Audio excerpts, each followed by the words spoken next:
Hey guys, so what we're going to be going over today is masking. I just wanted to make a quick little video. I'm in the TA room, so if you hear anything, well, so be it. I know you guys are going over this in class on, let's see, February 12th or 13th, but I figured I'd make a video anyways just to sort of detail what's going on, why masking works, and how we use it. So first things first, we need a couple concepts to really understand masking. So the first is logicals, right? So what we're learning in class this week is all logicals. We call it, this is also conditional statements.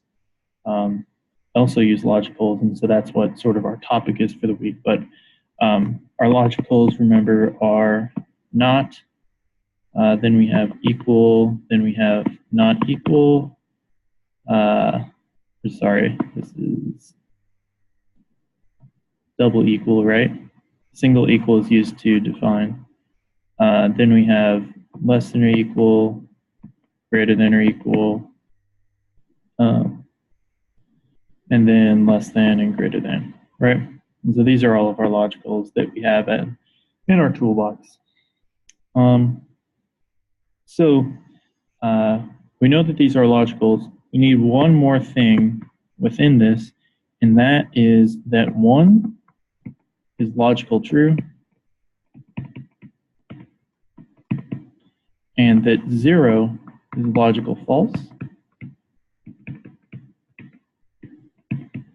And then with this, I'll just show just a brief example. If I have A equals 15 and B equals 6, right? If I put in my command window A greater than B, I would get A and S equals 1.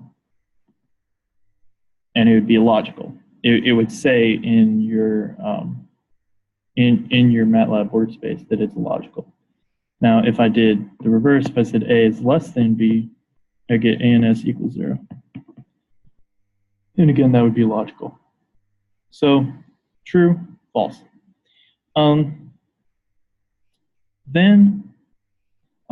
we need to know one other thing, and that is that we can use logical masks, so logical matrices, to extract values from an array. So what do I mean by this? I showed it to you guys in the video that we did on how to use find and how to get certain values out of a matrix based on a condition. And again, right, conditionals, we're coming back to the same words, right? So if you've already watched that, this is actually just going to cover most of the same stuff. But I'll just do a couple brief examples, and hopefully this will get you guys right on track. So I'm going to define A, and obviously I'm going to just draw it out. I'm going to say it's 2, 3, 8, negative 6, 4, negative 3. And what I want my matrix to, I want to find the values, say, less than 3. So if I want to find the values less than 3, I can do this using find, right? Now using find, I would do something that looks like find, and then I'd have A less than 3, close parenthesis, and then I would have to assign this to some index, and then I would have to go back and say A at those index, and oh man, it's just, it's a lot. So these are our values, right?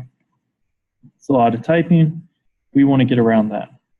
What we do is, instead of doing this, right?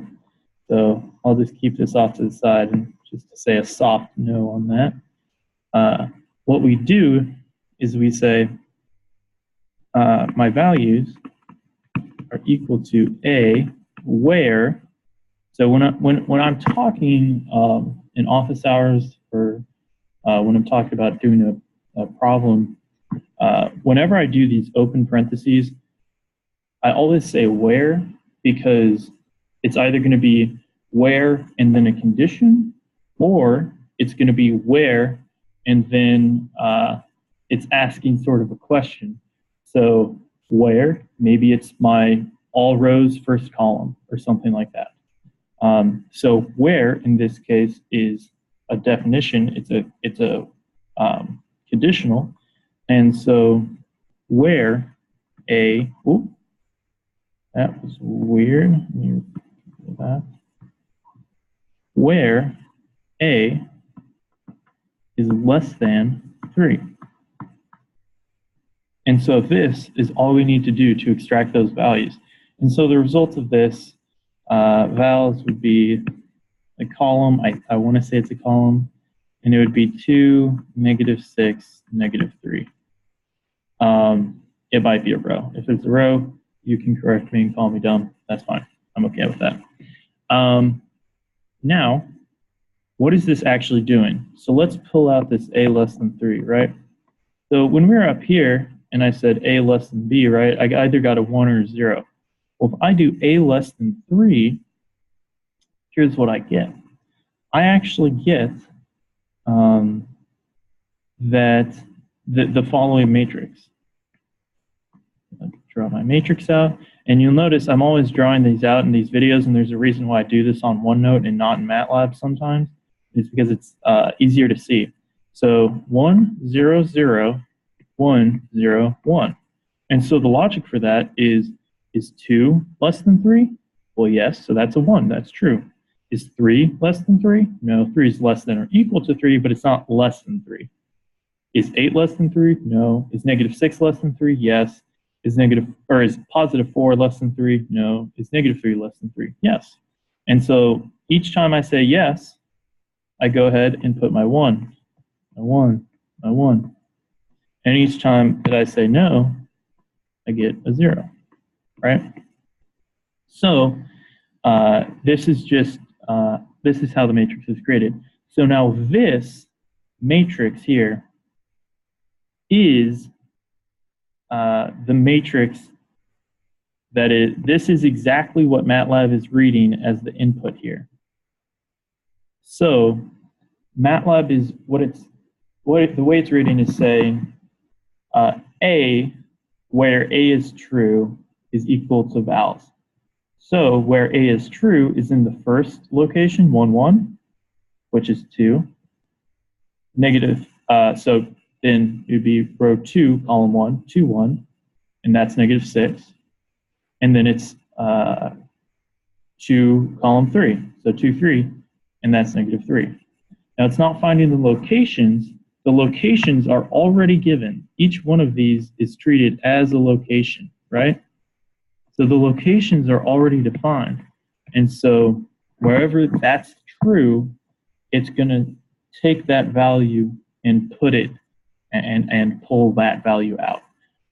So this is by far the easiest ways to actually get the values out. If you need to find the locations, we've already covered that with find, and we know that the input to find is a logical mask. So the last note I'll put here is this is a logical mask. And with that, that covers most of what we do with masking. Obviously, it gets more complicated than a 2x3 matrix, but I'll leave it at that for this video. Thanks for watching.